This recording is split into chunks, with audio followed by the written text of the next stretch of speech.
The Samsung Galaxy Xcover. This phone was released back in 2011. It came with Android 2.3. Unfortunately, couldn't upgrade from that. It's like a rugged phone. You guys can see from the back of it, you know, this case and stuff. It looks like a pretty durable phone. Now, I have no idea if it's really durable, but back then this phone was marketed as a durable Samsung phone. And also, something about this phone is that it has an LCD screen.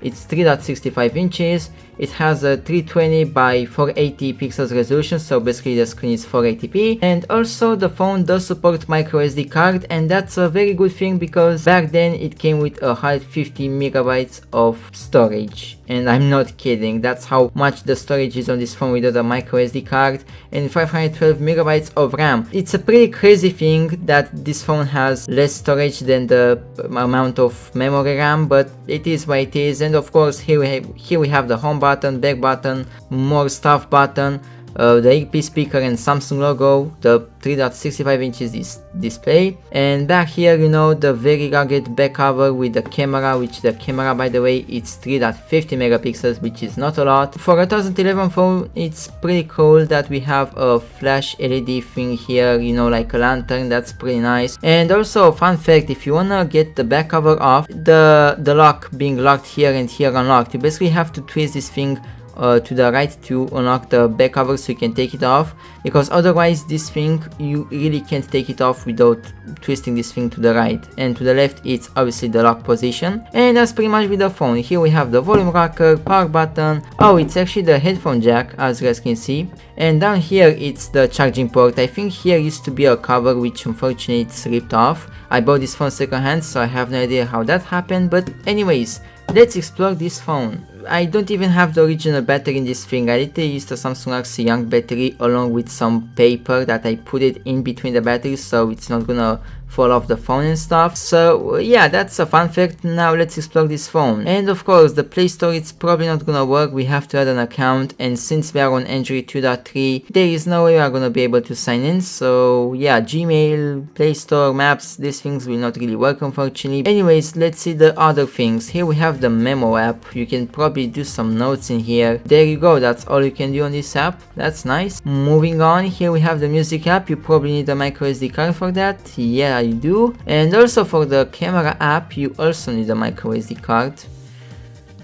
Yep, you do need a microSD card, but a cool thing is that you can also shoot a photo but also a video. Pretty nice, although the quality is probably not the best. So here's the page of GSM Arena with this phone, and yeah, the quality is not the best. We also cannot zoom. And yeah, the quality is not really the best, but since it's a 3 megapixel camera, there is not too much to say. I mean, it's still okay, it's not that bad, but for a 2011 phone, I don't know. Well, I decided to connect this phone to Wi-Fi, as you guys can see up here, so you guys know what that means. It's time to see if the internet works on this thing. Before we go to the internet, let's check the rest of the apps, which, you know, one of them is YouTube. It's obviously not gonna work, but we're gonna try it for fun. Oh yeah, it's not working, as you guys can see.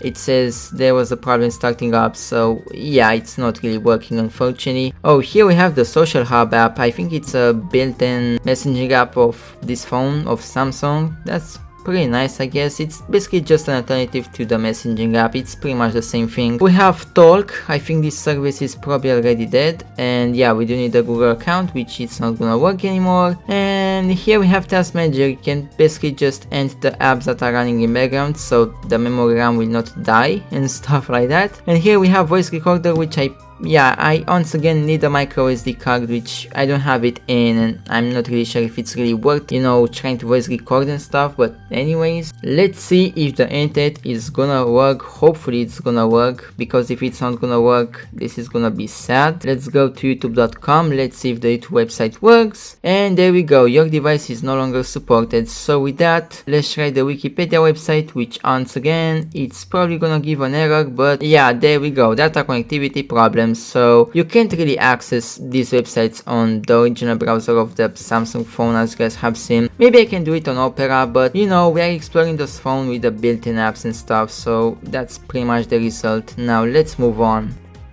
Yeah, you guys probably have seen that coming. I'm actually gonna plug this phone into my computer. I'm gonna do some sideloading of games and stuff for Android 2, and I'm gonna be right back. Well, it's been like 2 minutes, I finally sorted some stuff. As you guys can see, Geometry Dash and Flappy Bird. It's time to play these games and see how bad they are running on this thing.